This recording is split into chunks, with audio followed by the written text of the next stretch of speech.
Work to advance key budget priorities. Democrats in Washington are sounding the alarm about potential cuts to government programs like Medicaid. Tonight, Erie News Now Washington, D.C. correspondent Brendan Scanlon joins us live from Capitol Hill. Brendan, programs like Medicaid are receiving a lot of attention during this process. Explain a little more. Hey there, Mike and Eva. Good evening. Yeah, it is certainly receiving a lot of attention here on Capitol Hill, where House Republicans are moving forward with one large budget plan that will have to come up with a lot of money to offset the cost of Republican-led tax cuts. Democrats are worried where Republicans have their targets set.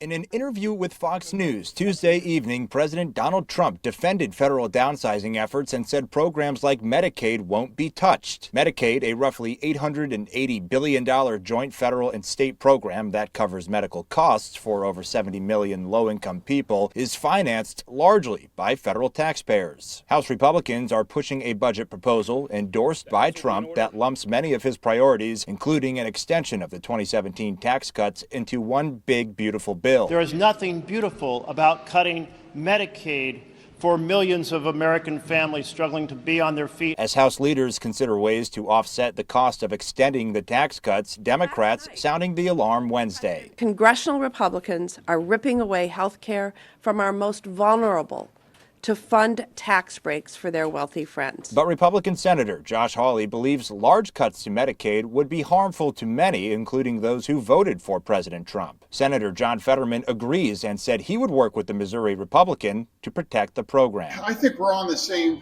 page. That's part of that common ground, kinds of common sense thing that we can agree on. Meanwhile, House and Senate Republicans remain at odds on their budget approach. We certainly wish them all the success in moving it. Senate Republicans are pushing a smaller two-part plan that would first focus on national security and energy priorities, as well as border security, before addressing tax cuts down the road. The legislation that we'll be working and voting on tomorrow addresses, as I said, those three critical priorities. And Mike and Eva, in addition to extending the Tax Cuts and Jobs Act of 2017, President Trump also wants to do things like eliminate tax on tips and adjust the state and local tax